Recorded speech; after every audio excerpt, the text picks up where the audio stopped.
para que toda la humanidad sea hecha conforme a la imagen de su Hijo. ¿Significa esta predestinación que todos se van a salvar? No. No. Muchos son los llamados y pocos los escogidos. ¿Y quiénes son los escogidos? Los que se dejan escoger. Porque ahí está el tema de la libertad humana. Bueno, aquí hay una tensión un poco compleja de entender, dónde empieza la libertad humana, dónde termina la soberanía de Dios, cuáles son todos los alcances de la predestinación. Pero yo diría mantener la atención. Dios es soberano, nos ha predestinado a la salvación, pero también respeta nuestras decisiones. Dios puede prever cada elección individual que se hará, pero su conocimiento anticipado nunca determina cuál será esa elección. La predestinación bíblica consiste en un propósito efectivo de Dios, según el cual todos los que elijan creer en Él serán salvos. Me encanta cómo esta parte de la creencia en Dios se expresa en nuestro libro sobre las creencias fundamentales, ¿sí?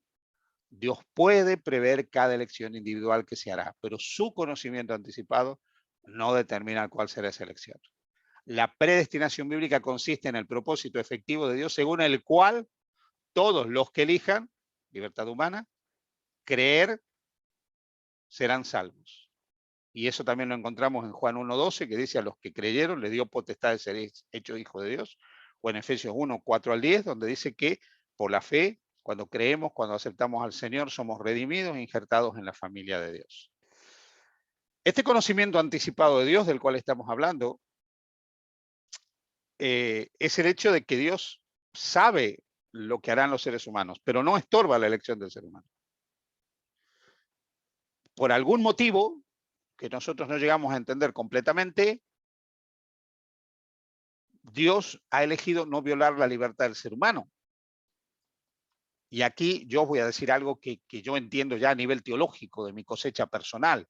¿Por qué Dios no viola la libertad del ser humano? Bueno, porque Dios es preso de su propia naturaleza. O sea, Dios yo sé que nos puede costar esto entender mucho, pero Dios no puede hacer nada que vaya en contra de su naturaleza. Por lo tanto, Él no puede crear robots, Él no puede crear personas que estén obligadas a hacer las cosas. Él no, pues tiene que hacer entes morales libres. Cuando Él dice que crea a su imagen y semejanza, está hablando de personas que son libres para elegir. No puede hacerlo de otra manera. Nos podría haber hecho con una cuerda para que nosotros nos portemos de determinada manera, pero Dios no puede trabajar así. Hay también, cuando nosotros hablamos de Dios, lo que se expresa como la dinámica de la deidad. Aquí vamos a entrar un poquitito en esta naturaleza de Dios, porque si bien Israel creía en la existencia de un solo Dios, que también se muestra en el Nuevo Testamento, no contradice para nada el concepto cristiano de un Dios trinitario. Si vosotros tenéis vuestras Biblias ahí a mano, me gustaría que vayáis conmigo al libro de Deuteronomio. Deuteronomio, vamos a buscar Deuteronomio, el capítulo 6, el versículo 4. Fíjate lo que dice este texto. Oye Israel, Jehová nuestro Dios, Jehová uno es. Shema Israel, Adonai Eloheinu, Adonai Echad. Sabéis que cada una de estas palabras que nosotros encontramos en este versículo nos presentan un Dios que tiene una particularidad, que tiene unas características específicas. Un Dios en el cual nosotros encontramos unidad, pero no unicidad. Primero por los nombres. Se habla de un Señor y se utiliza el término Eloheinu, que es plural. Y cuando se habla de la unidad de Dios, se utiliza el término Echad, que se utiliza para hablar de unidades compuestas. Y fue la tarde y la mañana Echad, un día. Y fue el hombre, se llegó a su mujer y fueron una, Echad, sola carne. Por eso dejar el hombre a su padre y a su madre será Echad, una sola carne. Se habla de unidades compuestas. Una traducción literal de este texto sería: oye Israel, el Señor, ¿sí? Nuestros Dios, uno compuesto son. Esa sería la traducción literal, ¿no? Porque el mismo texto ya te permite entender la pluralidad de personas dentro de la divinidad. Ahora, nosotros encontramos en el Nuevo Testamento que se habla de la Trinidad en el Antiguo Testamento, pero no existe, digamos, de manera como está tan clara en el Nuevo Testamento. No obstante, existe esa pluralidad de personas en la deidad. Fijaros, Génesis 1:26, hagamos al hombre a nuestra imagen y semejanza. Un texto que me gusta mucho, por ejemplo, es este de Isaías capítulo 48, el versículo 16, si lo queréis leer también conmigo, porque es un texto que vale la pena.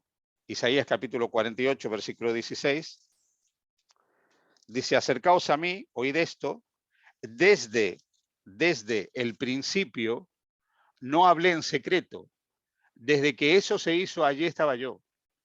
Y ahora me envió Jehová el Señor y su Espíritu.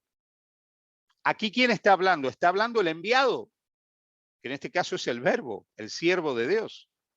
Dice, me envió Jehová el Señor y su Espíritu. Fijaros que aquí nos está hablando de una deidad que se manifiesta ya de manera trinitaria.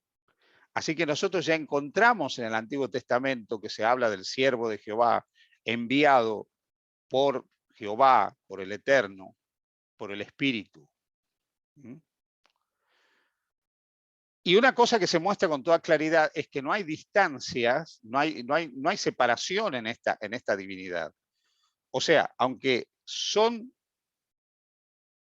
tres personas distintas, están plenamente unidos en naturaleza, voluntad y propósito. Y esto los lleva a compartir plenamente sus cualidades. Están unidos plenamente. La divinidad no es una persona. Dios es uno en propósito, en mente y en carácter. Pero hay pluralidad. Está el Padre, el Hijo y el Espíritu Santo. Además, el hecho de que haya personas separadas jamás implica que no hay un solo Dios, porque hay una sola naturaleza divina en todo el universo. No hay muchas naturalezas divinas, hay una. Y esa naturaleza divina es la del Padre, el Hijo y el Espíritu Santo. La naturaleza humana es una y la comparten 7.000, casi 8.000 millones de personas ya, pero hay una sola naturaleza humana. Entonces lo mismo pasa en la deidad. La naturaleza divina es una, pero esa naturaleza divina es Padre, Hijo y Espíritu Santo. Y hay una economía que se llama en teología la economía funcional, que nos muestra que Dios no duplica necesariamente su obra, porque el orden es la primera ley del cielo, de tal manera que en esta dinámica de la deidad, cada una de las personas de la deidad unidas cumplen funciones o roles diferentes. En esta dinámica de la deidad hay un relacionamiento, parece, que el Padre actúa como fuente, el Hijo como mediador y el Espíritu Santo como actualizador o aplicador de todo esto. Esto lo vemos en varios textos de la Biblia. Pero hay un texto que a mí me resulta clarísimo. Fijaros en Primera de Pedro, acompáñame a Primera de Pedro, ¿no? Porque este es un texto trinitario muy, pero muy interesante, que nos ayuda a entender la dinámica de la divinidad. Primera de Pedro, a ver dónde encontramos Primera de Pedro, por aquí. Primera de Pedro, capítulo 1 de Primera de Pedro, el versículo 2, dice así, elegidos, todos los creyentes, según la presciencia de Dios Padre. Fijaros, el Dios Padre que nos elige, ¿no? Él es la fuente. En santificación del Espíritu para obedecer. Ahí está la aplicación de la salvación. El Espíritu me lleva a mí a que el perdón y la salvación sean efectivos, ¿no? Y ser rociados con la sangre de Cristo. Ahí está el Hijo como el mediador de la salvación que entrega su vida para salvarnos a cada uno de nosotros. El Padre elige, el Hijo ejecuta la elección entregando su vida para salvarnos y el Espíritu hace eficiente la entrega del Hijo de Dios en la cruz, haciéndonos que nosotros creamos y llevemos una vida entregada a la voluntad de Dios. Esta relación entre el Padre y el Hijo la vemos en numerosas escenas. de tal manera Dios amó al mundo que envió a su Hijo unigénito para que todo aquel que en él crea no se pierda, mas tenga vida eterna. Dios envió a su Hijo para que él salve al mundo de sus pecados. En el bautismo de Jesús nosotros vemos, fijaros qué interesante, el Hijo se está bautizando, el Padre habla desde el cielo y el Espíritu en algo parecido, semejante a una paloma desciende. Tenemos una imagen trinitaria extraordinaria que aparece en los evangelios cada vez que se habla del bautismo de Jesús. El Padre, el Hijo y el Espíritu Santo aparecen ahí, que están unidos en un propósito común, que es la salvación de la humanidad. Esto quiere decir que aunque cumplen distintas tareas en la salvación del hombre, por ejemplo, la obra del Espíritu no le añade nada al sacrificio que Jesús hizo en la cruz, pero es necesaria para aplicar esa salvación. Y a lo largo de toda la Escritura, la salvación es el foco, o sea, Dios obra para salvar al hombre. Toda la deidad, Padre, Hijo y Espíritu Santo, tiene el propósito de salvar al ser humano. Ahora, cuando nosotros hablamos de esa salvación, debemos recordar que es la Trinidad la que salva, porque la salvación es obra de Dios, Padre, Hijo y Espíritu Santo. Y que nosotros, de alguna forma, somos salvados, redimidos por ese Dios trino y uno. Por eso Pablo escribe, y la paz de Dios que sobrepasa todo entendimiento, guarde vuestros corazones y vuestros pensamientos en Cristo Jesús. Esto es importante tenerlo en cuenta. Ahora, dejadme que comparta con vosotros algo que me ha parecido muy interesante, que son algunos textos que tienen que ver con cómo podemos nosotros entender más la Trinidad. Fijaros, quiero leer con vosotros algo que está en el Evangelio de Juan, para que podamos entender un poquitito más esto de la Trinidad. Fijaros Juan capítulo 14, versículo 16. Dice, yo, ¿quién es el yo que está hablando ahí? Está hablando Jesús. Si vosotros leéis desde el principio el capítulo 14, vais a ver que el que está hablando es Jesús. ¿Y ahora qué dice Jesús? Yo rogaré al Padre y Él os dará otro consolador para que esté con vosotros para siempre. ¿Entendéis esto? Mirad qué interesante. Jesús dice, yo rogaré al Padre y os dará otro consolador. Aquí nosotros vemos claramente una diferenciación de personas. Aquellos que niegan la Trinidad o que dicen que el Espíritu Santo es Jesús y que Jesús es el Espíritu Santo, es como si no hubieran leído la Biblia. Porque aquí Jesús está diciendo, yo, Jesús, voy a orar al Padre y el Padre va a enviar a otro. El otro no es el mismo que está orando al Padre, ni el que está orando al Padre es el Padre y el otro tampoco es el Padre. El Hijo ora al Padre y el Padre envía el Consolador. Yo, tú, él. Entonces aquí nosotros encontramos muy clara la expresión de la presencia de la Trinidad. Otro texto que me gusta mucho, si vais al libro de Hechos, en el libro de Hechos hay un texto fantástico, cuando se habla del martirio de Esteban. Vamos a ir al libro de Hechos, capítulo 7 del libro de Hechos, versículo 55. Fijaros lo que dice este texto. Pero Esteban, lleno del Espíritu Santo, notad, Esteban, lleno del Espíritu Santo, puesto los ojos en el cielo, vio la gloria de Dios y a Jesús que estaba a la diestra de Dios. Y dijo, aquí veo los cielos abiertos y al Hijo del Hombre que está a la diestra de Dios. Oye, a ver, Esteban, ¿qué está viendo? Está viendo, nos dice el texto, que él está viendo, está lleno del Espíritu Santo, está viendo a Dios, el Padre, ¿y a quién más ve? Al Hijo. Padre, Hijo y Espíritu Santo. La Trinidad. ¿Cómo podemos entonces decir que la Trinidad no existe? Con la cantidad de argumentos bíblicos que nosotros tenemos a favor de ese Dios plural que nos salva a cada uno de nosotros.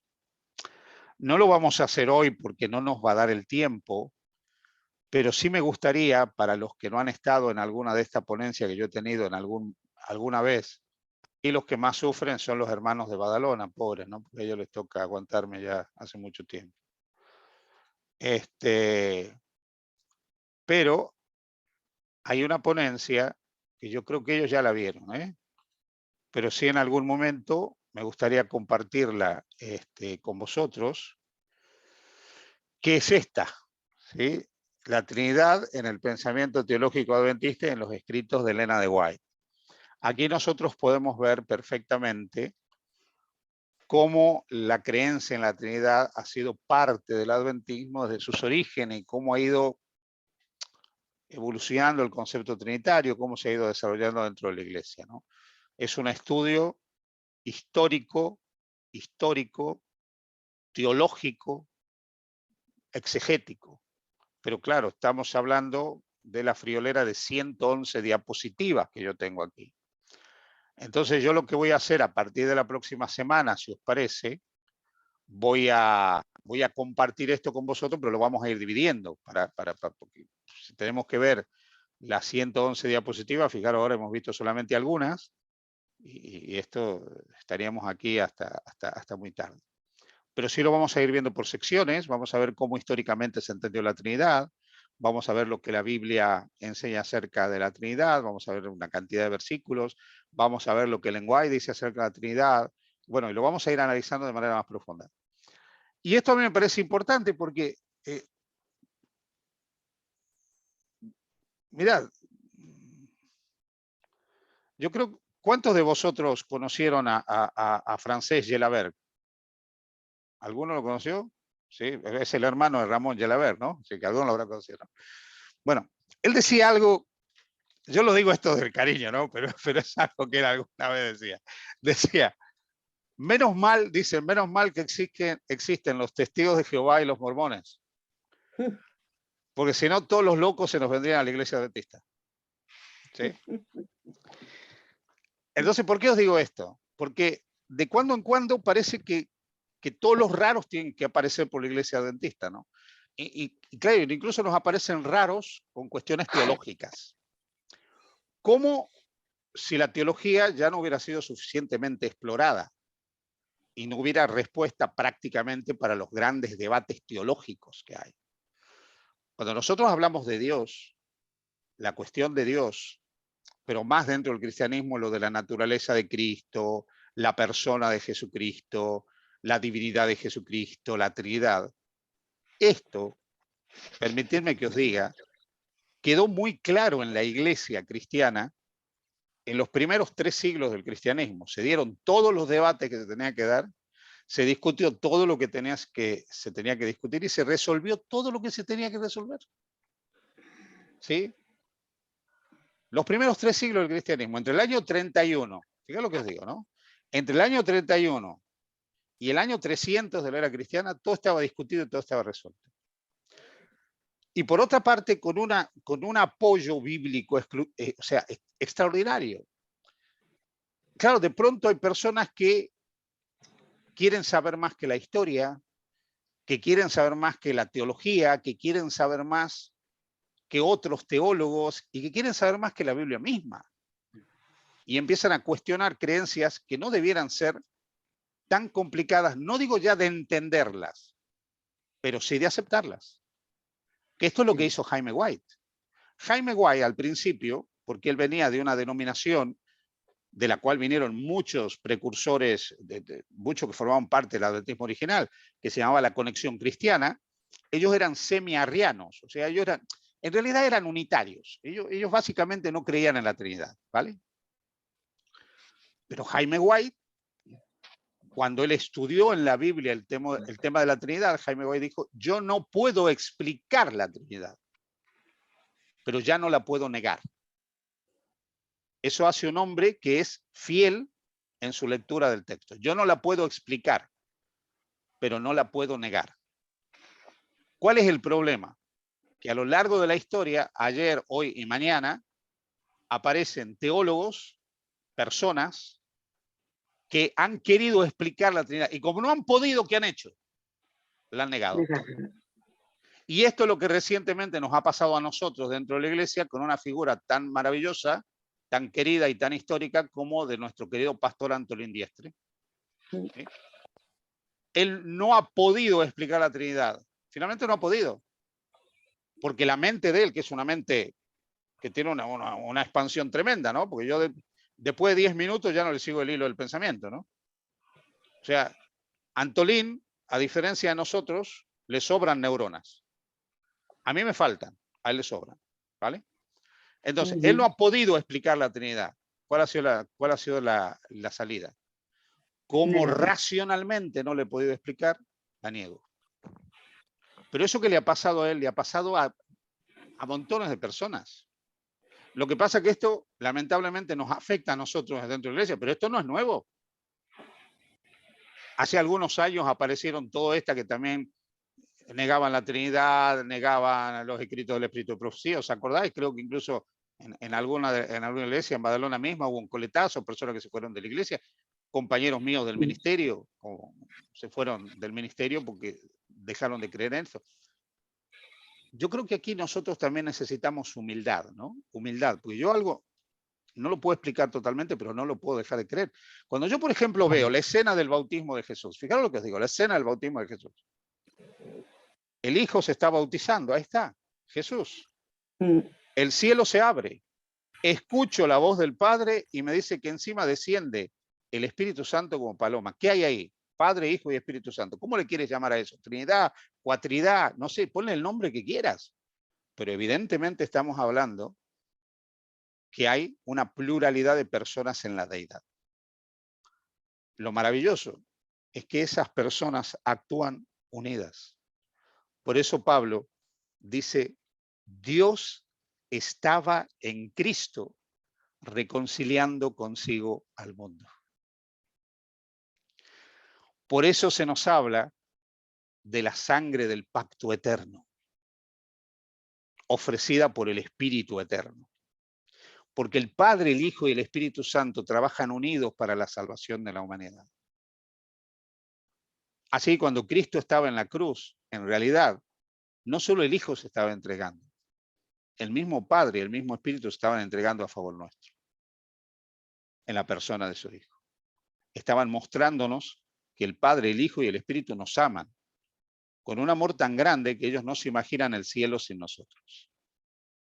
Así que, en la salvación, que es el foco de la Escritura, nosotros también encontramos a ese Padre amante que envía lo que más ama, su Hijo, para salvarnos y nos regala el don de su presencia a través del Espíritu para que aceptemos la salvación. Dios es un Dios que ha querido ser cercano al ser humano, cercano, manifestar cercanía al ser humano. Lamentablemente la Iglesia a lo largo de los siglos se ingenió para mostrar un Dios lejano. Nosotros a veces hemos crecido acostumbrados a imágenes de Dios que están lejos, muy alejados del ser humano. Se ha presentado a Dios como un Dios tan puro, tan santo y tan perfecto que no se relaciona con nosotros, que le fastidia cómo somos, que solo quiere castigarnos. Pero la forma en que la Biblia nos presenta a Dios es extraordinaria. Y es cierto que algunos me dicen, bueno, pero a veces leo el Antiguo Testamento y yo no puedo entender plenamente el carácter de Dios en el Antiguo Testamento. Sí, lee el libro de Oseas. Lee el libro de Oseas. Y vas a comprender la inmensidad del amor de Dios. Léelo. Vas a mostrar cómo es Dios. En esa imagen de Oseas que tiene que amar a una mujer que lo traiciona y lo abandona una y otra vez. Y Dios le dice, ámala. Ahí vamos a comprender en el Antiguo Testamento el amor de Dios. Mucho más en Jesús, en el Nuevo Testamento. El que me ha visto a mí, ha visto al Padre. Dios ha querido hacerse cercano al ser humano. Por eso Dios siempre desciende hacia el ser humano. Por eso Dios baja y habla en una zarza que arde. Porque quiere comunicarse con Moisés para alegrar a su pueblo. Por eso se personifica y se va a la tienda de Abraham en el encinar de Mamré para hablar con su amigo Abraham. Por eso se muestra como una escalera que baja hasta Jacob. y se le revela en sueños a Jacob. Por eso nosotros vemos que él se muestra como una nube para proteger a su pueblo del calor durante su peregrinaje por el desierto, y como una columna de fuego para darle calor en el frío que existe en el desierto. Por eso vemos un Dios que quiere ser tan cercano al ser humano, que se acerca al ser humano aún en situaciones de peligro en la vida del ser humano. Y se mete en el horno de fuego donde hay 3 muchachos que han decidido ser fieles a él. O se mete en la cueva donde los leones están para devorar a Daniel, su profeta. Es un Dios cercano al ser humano. Un Dios tan cercano que decide hacerse carne. Tomar nuestra naturaleza humana con todo su pasivo, siendo semejante a sus hermanos. Y estando en esa condición humana, con la capacidad de sufrir hambre, sueño, cansancio, tentaciones, enfermedad y muerte, en esa condición decide obedecer al Padre y dar su vida por nosotros, para mostrar que Dios es tan cercano a nosotros que aún está dispuesto a pasar por el valle de la muerte, si eso permite que comprendamos la grandeza de su amor. Dios siempre ha querido ser cercano al ser humano y ha querido mostrar su amor, su bondad y su misericordia. El problema es que los seres humanos nos ha costado comprender esto. Y a veces hemos hecho a Dios a nuestra imagen y semejanza, lleno de nuestros atributos resultados del pecado, y hemos presentado a un Dios rencoroso, un Dios lleno de ira, un Dios lleno de enojo, un Dios vengativo, porque nosotros somos así, y hemos presentado a Dios así muchas veces. Y la Iglesia a lo largo de los siglos ha presentado una caricatura de Dios, que no tiene nada que ver con ese Dios lleno de amor, de bondad y de misericordia, que está dispuesto a hacerse tierra, como Adán, humano, humus, tierra, para mostrar que nos ama. Así que cuando nosotros pensemos en Dios, nunca nos olvidemos que ante todas las cosas, Dios es amor. Y siempre es amor. No hay un momento que Dios no sea amor. No hay un momento que Dios no nos ame. Y desde ese amor, Él siempre busca estar a nuestro lado.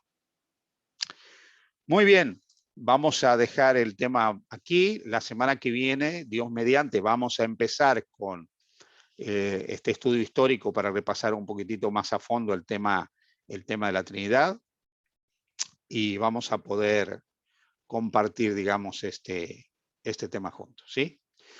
Muy bien, vamos a concluir con una plegaria, con una oración. Que Dios os bendiga a todos los que os habéis conectado, los que les veo la cara y los que no les veo la cara, que igual supongo que tienen cara. Saludos ahí, Omar. Un abrazo. Bendiciones. Bueno, vamos a orar para terminar nuestra oración, nuestra reunión. Querido Padre que estás en el cielo, queremos darte gracias por este tiempo de estudio de tu palabra. Agradecerte no solo por poder estudiar la Escritura, sino por poder conocerte a través de Jesús y a través de tu Hijo Jesús encontrar paz, consuelo, alegría, gozo, perdón, redención, salvación, vida eterna, un cielo nuevo y una tierra nueva. Gracias porque has querido caminar en la persona de tu Hijo entre nosotros, te has puesto nuestros zapatos, te has vestido con nuestras ropas, has aprendido nuestro idioma, has vivido nuestras costumbres y tradiciones, has sufrido nuestras luchas y nuestras penas, has llorado nuestros desengaños y tristezas, has padecido y has muerto como todos los mortales, para mostrarnos que estás muy cerca de nosotros, que nos entiendes a cada uno de nosotros plenamente. Por eso te alabamos, por eso te damos gloria, Y por eso nos refugiamos en tus brazos de amor, así pequeños como somos, indefensos, con todos nuestros miedos, nuestros temores, nuestras inquietudes, con todo lo que somos, con todas nuestras imperfecciones, confiando en que tus brazos eternos nos rodean en todo momento. Y pedimos que de manera especial esos brazos rodeen a todos nuestros hermanos que están enfermos, que padecen en este momento, y a todos tus hijos en la redondez de la tierra. Ponemos nuestras vidas en tus brazos de amor y agradecemos todo lo que nos das. En el nombre de Jesús. Amén. Amén. Bueno, hermanos, que el Señor os bendiga. Dios mediante, si todo está bien, el viernes nos vamos a ver de nuevo, por el mismo canal. Creo que un poquito más tarde el viernes, ¿no? Creo que es a las 19:30, si no me equivoco. Pero bueno, nos vemos, ¿sí? Y el martes de la semana que viene vamos a seguir analizando un poco este tema de la naturaleza de Dios y el misterio trinitario. ¿Ok? Que el Señor os bendiga. Cuidaros mucho y portaos bien. Nos vemos. Pastor, que está grabando todavía. Entonces tengo que dejar de grabar, ¿ven? Que me hacen hacer Claro. cosas que yo... Soy un desastre para esta vez. Detener grabación. Pausar Eso. grabación. Vamos a detener.